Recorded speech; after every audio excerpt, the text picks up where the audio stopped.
Hello বন্ধুরা, আসসালামু আলাইকুম। আমি আজকে রান্না করব সোয়াবিন। তার জন্য আমি নিয়েছি 1 প্যাকেট সোয়াবিন। তো আজকে এই সোয়াবিনটা আমি রান্না করে দেখাবো। সোয়াবিন দেখলে অনেকেই নাক ছিটকায় যে সোয়াবিনটা খাওয়া যাবে না। তো আমি আজকে একটু ঘুরিয়ে ফিরিয়ে রান্না করে দেখাবো। আপনারা বাসায় এভাবে ট্রাই করবেন, দেখবেন খেতে খুব ভালো লাগবে। তার জন্য আমি নিয়েছি কড়াইতে কিছুটা পানি। এবার আমি এটাকে পানির মধ্যে দিয়ে দেবো। এবার আমি সোয়াবিনগুলো এক এক করে সব পানির মধ্যে দিয়ে দেবো।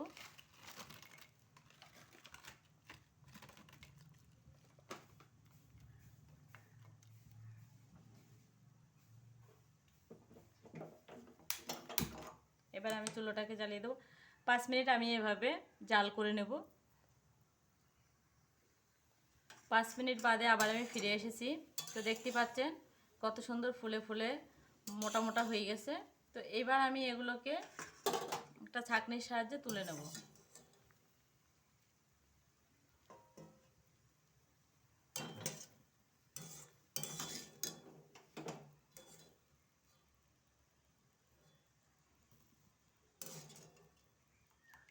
সবগুলো আমি তুলে নিয়েছি। তো এইভাবে একটু ঠান্ডা হলে পানিটা ভালো করে এর ভিতর থেকে বের করে নিতে হবে। এইবার আমি সয়াবিনকে ভালো করে হাত দিয়ে নিংড়ুইয়ে ভালো করে চিপে চিপে নিংড়িয়ে জলটা বের করে নিয়েছি। এবার আমি চুলোর উপরে বসিয়ে দিয়েছি একটা প্যান। তো প্যানের উপরে দিয়ে দেবো আমি 3 টেবিল চামচ সরিষার তেল। তেলটা একটু গরম হওয়ার অপেক্ষায় থাকতে হবে।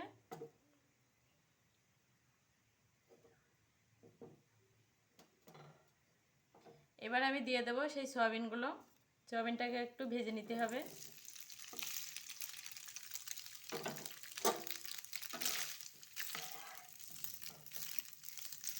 উল্টিয়ে পাল্টিয়ে একটু ভেজে নিতে হবে।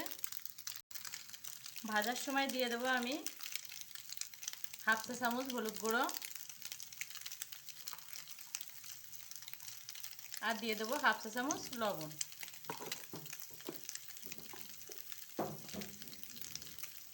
এবার এটাকে সুন্দর করে নেড়ে চেড়ে মিশিয়ে নিতে হবে।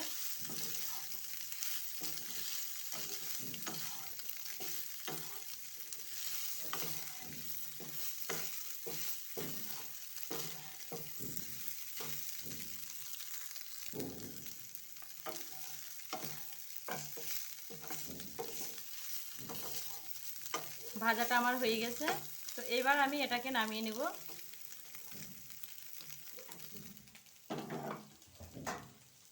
আর দিয়ে দেবো একটা কড়াই বসিয়ে। কড়াইটা আমার শুকিয়ে গেছে। এবার আমি দিয়ে দেব তেল। সয়াবিনে একটু তেলের পরিমাণটা বেশি দিতে হয়, কারণ মাংসের মতোই মনে হয়।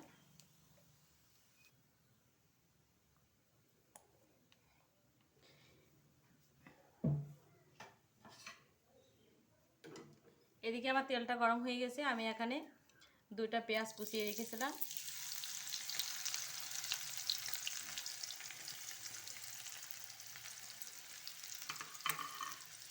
পেঁয়াজটাকে নেড়ে চেড়ে একটু লাল করে নেব।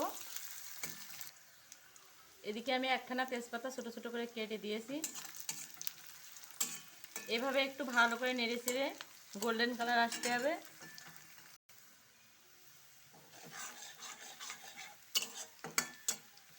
এবার আমি দিয়ে দেবো এখানে 1 চামচ আদা রসুন বাটা।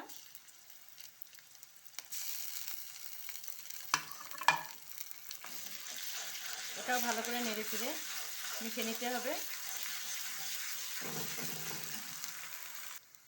এবার আমি এতে এক এক করে সমস্ত মশলাগুলোও দিয়ে দেবো। প্রথমে দিয়ে দেবো আমি লবণ 1 চামচ, লবণটা স্বাদ মতো। হলুদ গুঁড়া 1 চামচ, ধনিয়া গুঁড়া 1 চামচ আর কাশ্মীরি লঙ্কা গুঁড়া 1 চামচ। এবার এটা সুন্দর করে মিশিয়ে নিতে হবে।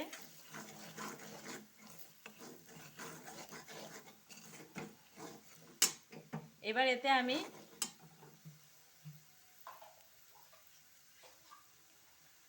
একটু পানি দিয়ে দেবো।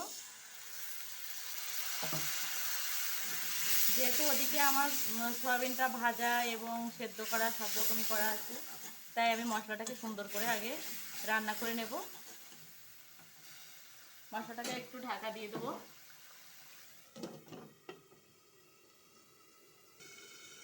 এবার এটা আমি একটু আগলা করে দেখব। খুব সুন্দর একটা কালার এসে গেছে এবং তেলটাও ভেসে উঠেছে। এবার আমি ভেজে রাখা সেই সয়াবিনগুলো এতে ঢেলে দেবো।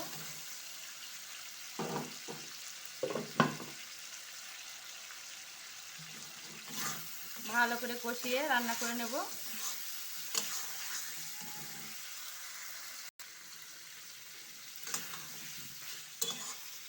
এভাবে মাংসের মতো সুন্দর করে কষিয়ে নিতে হবে। তো আবার আমি একটু পানি দিয়ে দেবো।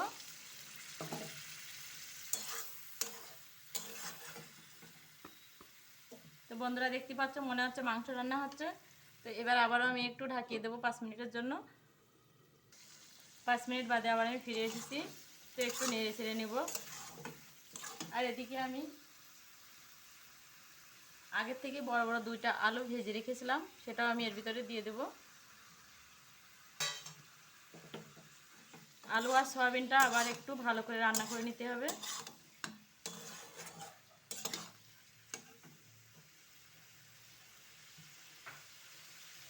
এর জন্য আমি দিয়ে দেবো আবার 1/2 কাপ পানি।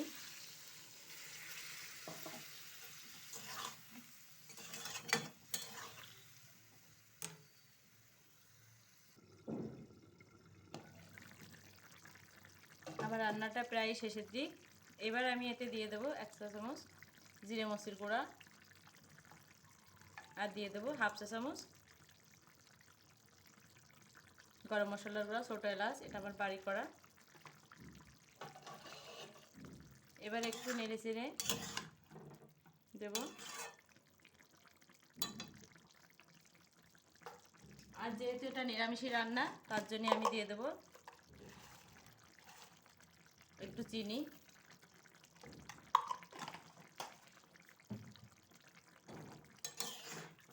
এবারে এটা আমি 2 মিনিট দমে রাখবো।